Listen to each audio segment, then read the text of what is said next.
Welcome to the Chosen Podcast with Dr. Ashley. Real women, real issues, real conversations.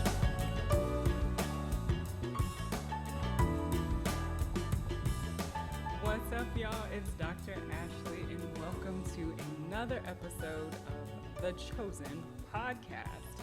All right, y'all. So today, this might be a little bit of a touchy topic, but we are jumping in. So many women intellectually believe that God loves them, but they still live their lives in a way that reflects insecurity, settling, fear, and survival mode.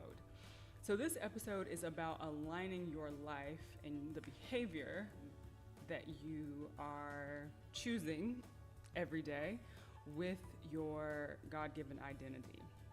So several years ago, when I had my brick and mortar practice, I was seeing a son of one of my patients who was home from college. If you've read the book Chosen, Jewels from Queen Esther's Crown, you already know the story, but I'm going to tell it here anyway in case you haven't read the book. This is your notes, and go get it, okay?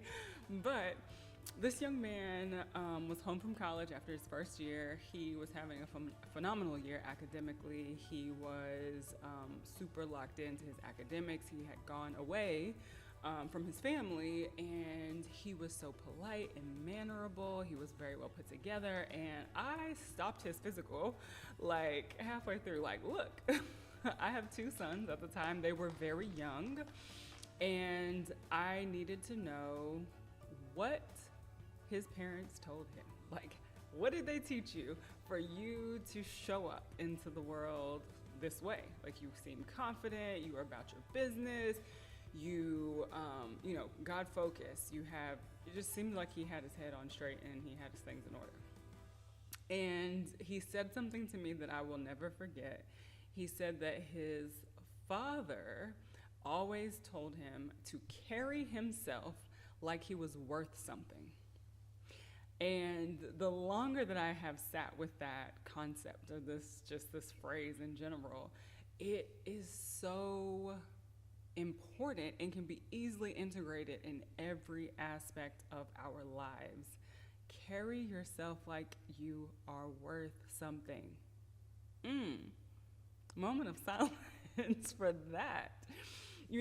So I think some of us say that we know we are chosen, but we are still living rejected lives. We pray small.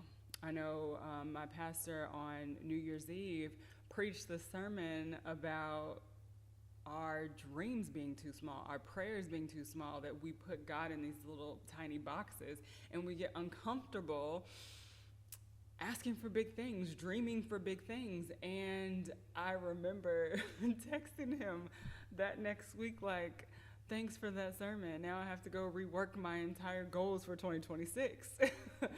But don't we do that? Like, we will have these thoughts in our minds. We will have these goals and dreams, and we're scared to say it out loud. We're scared to write it on paper. And what that says to me is not that we don't trust ourselves, it's that we don't trust God, period. So in that way, we're living rejected, and we've got God in this little bitty box that says, I trust you, Lord, kind of.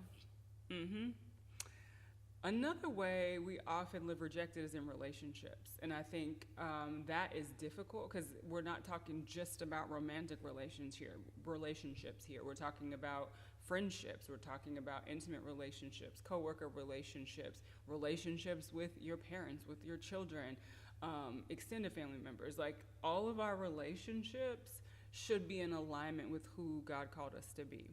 And that can be hard because a lot of times that requires us to remove people from our circles that maybe have been there forever, maybe people who have been there for us significantly in a season, and it's a person that you always thought would be there. You never, ever imagined life without them. Sometimes life just happens and people grow apart. And sometimes that's on purpose. Sometimes that is by God's design.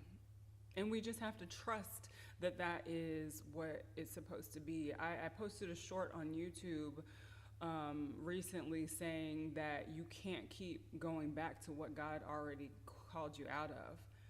We can't keep going back into relationships where we have been harmed, where we have been deceived, where we have been,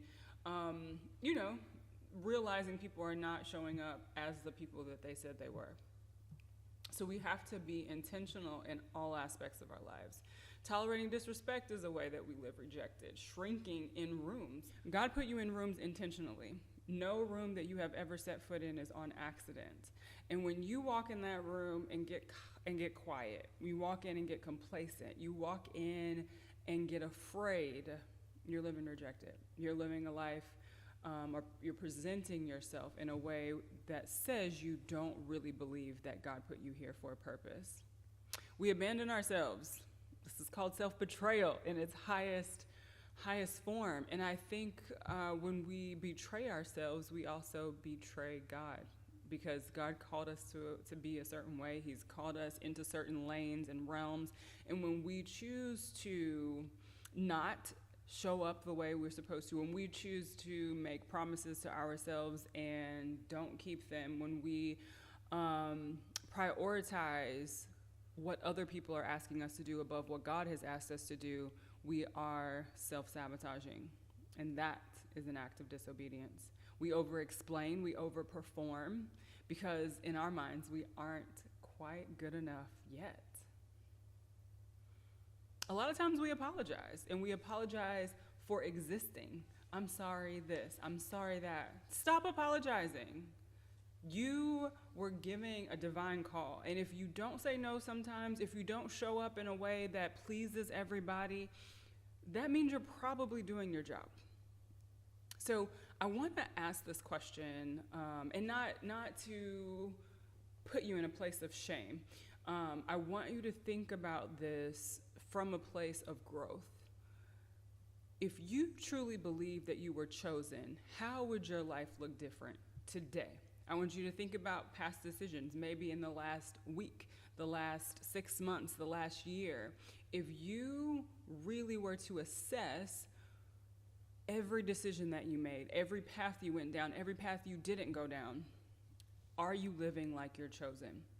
So, what does it actually mean to live chosen? What does that mean that you're actually chosen? Being chosen means being intentional. And I've talked about this prior when we talked about, why this name for this podcast. It means we're living intentional. We are living our lives as if we know without a shadow of a doubt that God selected us, that God called us, that God sees us as valuable, and he sees us as capable. We make decisions in our lives on a regular basis based on that fact. It's an immutable fact. God sees us this way. He has called us to this thing because I am this, I am that. He sees this, and he's going to provide me with anything that I don't have.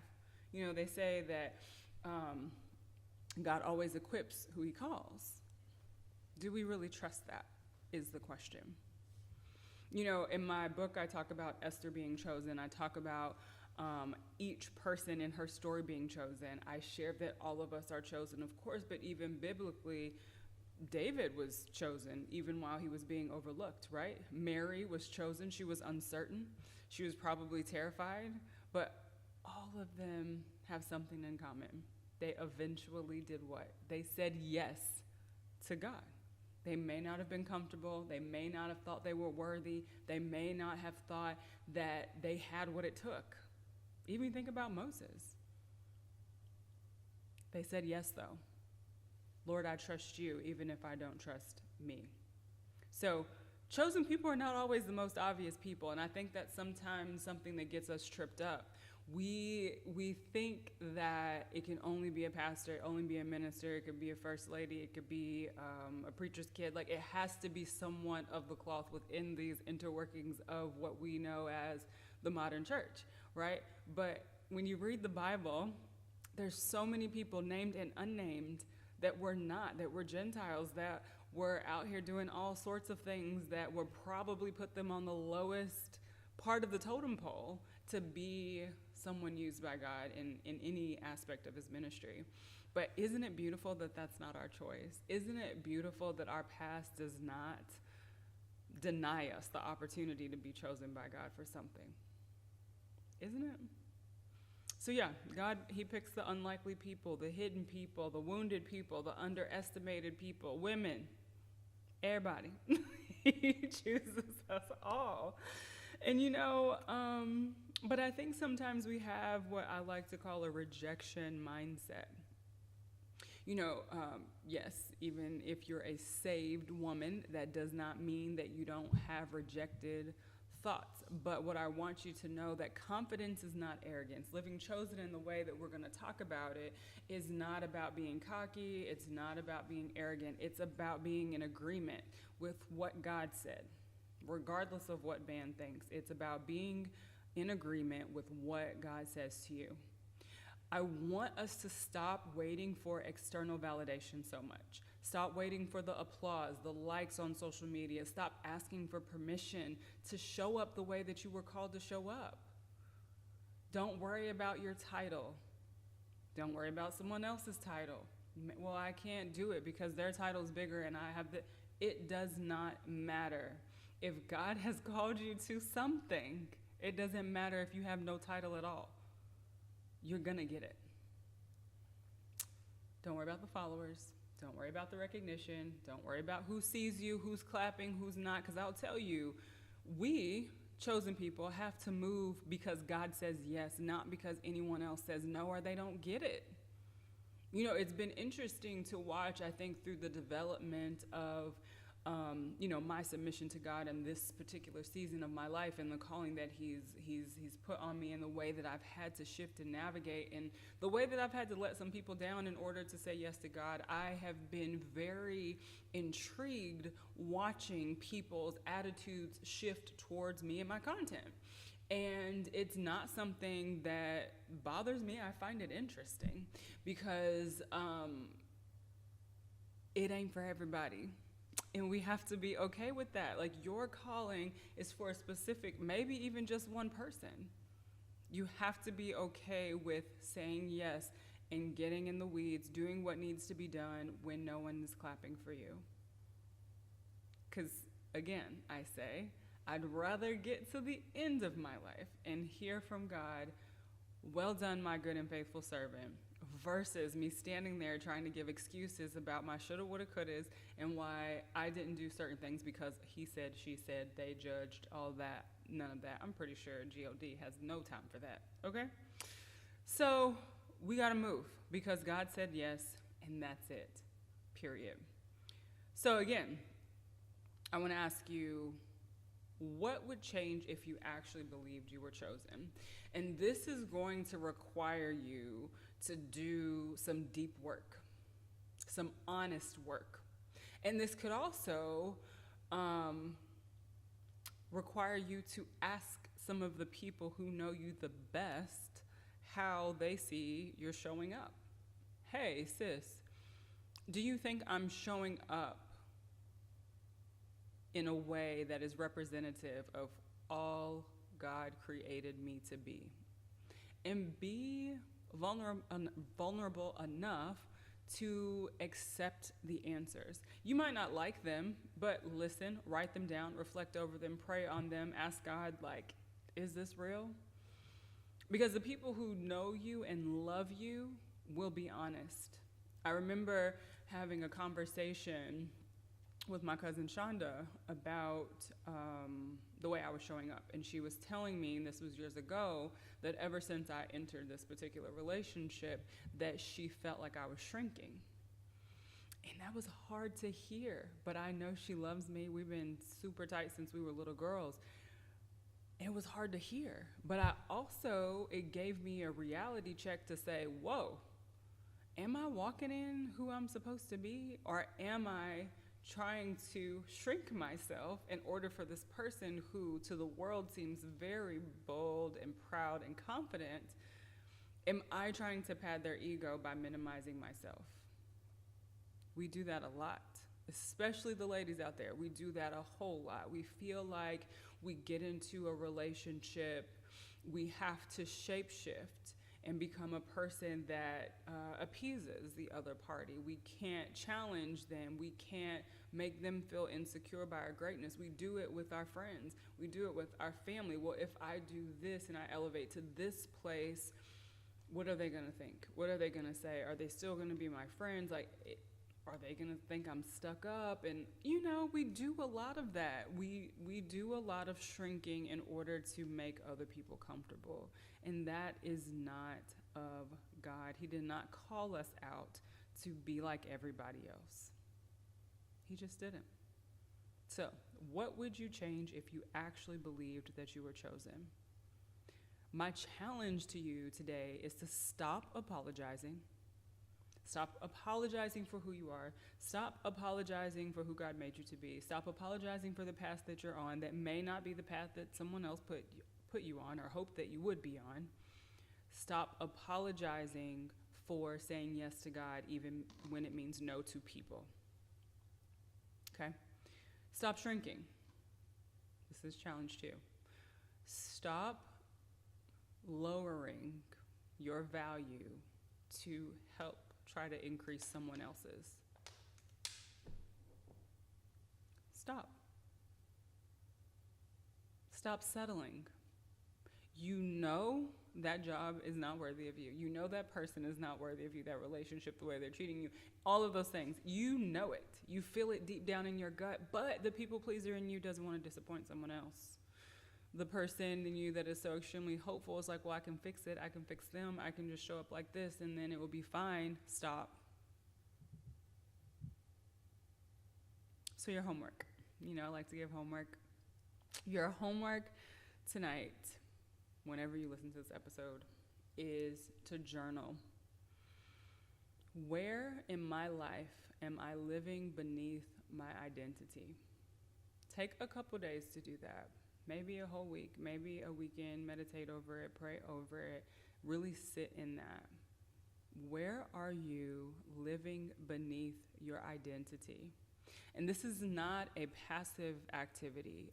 This is definitely a place where I challenge you to reach out to the people that you know and love and who know and love you and ask them what they see.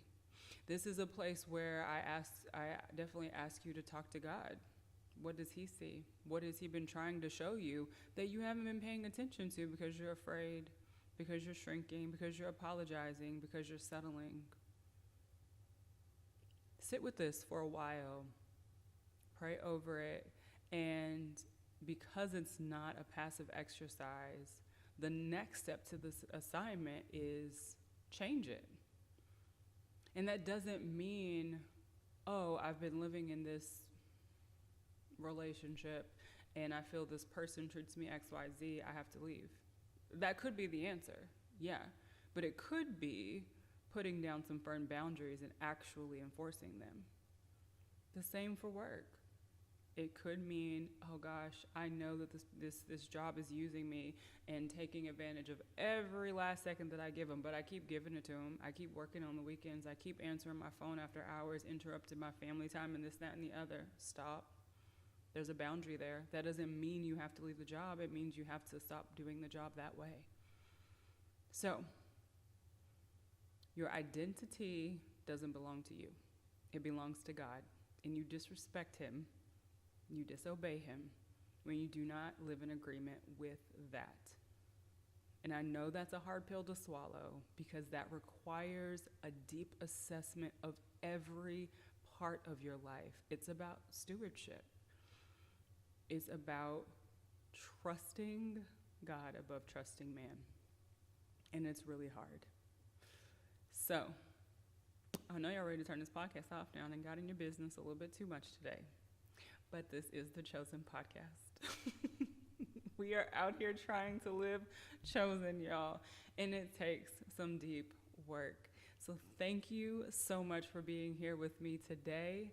I look forward to hearing any kind of discoveries you've had in your homework. Make sure you like and subscribe to the channel. Make sure you don't miss an episode.